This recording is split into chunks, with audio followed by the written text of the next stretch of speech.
My fiancé cheated on me with my bridesmaid. I sent everything to his family and ruined his life. In mid-November, I learned my fiancé Sam had been cheating on me for 6 months.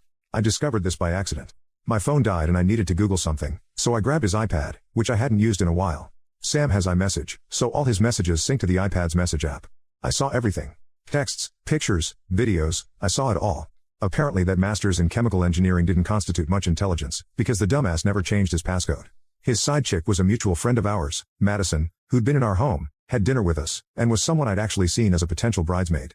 I spent days reading through everything, when I found the bombshell. She was pregnant. He'd also been sending her money from our saving for a bigger apartment fund. I was catastrophic. I cried so hard I thought I'd throw up. But what really got me were the things they said about me. They mocked me, made jokes, ridiculed and belittled me because I was the oblivious idiot fiancé who was so stupid. Madison would text me, chatting about wedding planning, then screenshot the messages and send them to Sam, laughing about how stupid I was. There was so much more, and far more vicious. I was gobsmacked. I felt like the meanest, worst girls from high school were standing over me, laughing while I cried. But I was more confused than anything. Who the hell was this person, pretending to be my Sam?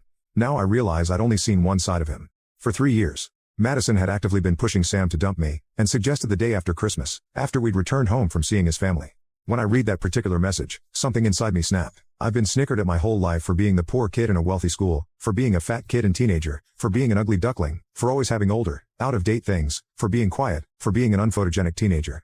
School kids are their own category of vicious. But growing up with all that gives you a core of steel, and anyone who tries to punch it will break their hand. I was not going to be humiliated. Not again, and not like this. So I thought ahead. Sam had been out of town when I discovered the messages, so I have a few days to pull myself together. I don't know what to do. Major update, for the last month and a half, I pretended everything was fine, at which I'm alarmingly good. Soon, my feelings toward him hardened until my initial devastation was gone and replaced by nothing. I'd wait until I was alone to read through his iPad, always putting it back in the same position in his bottom drawer. He never suspected anything, and still never changed his passcode. I collected the most telling evidence, the most explicit messages, the most vicious ones towards me, the ones mentioning the money, the ultrasound photos. I sent them all to myself, then covered my tracks. Christmas comes. We arrived at his parents' house on Christmas morning, with plans to spend the night.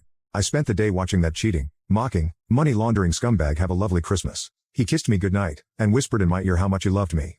Bastard.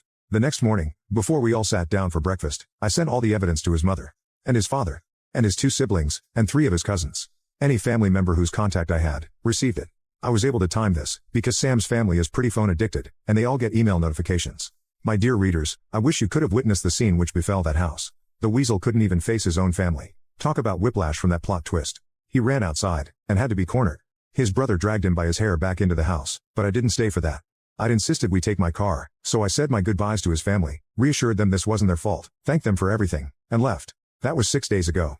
I changed the lock on our apartment, sold the ring, put all his things in trash bags, and put them outside the gate to our apartment complex, with the iPad on top. Luckily for him, no one took anything. He's currently staying with a friend, as none of his family in town will speak to him, and he can't afford a hotel indefinitely. And don't worry about Madison, I didn't forget about her. I sent everything to her mother, with whom she still lives.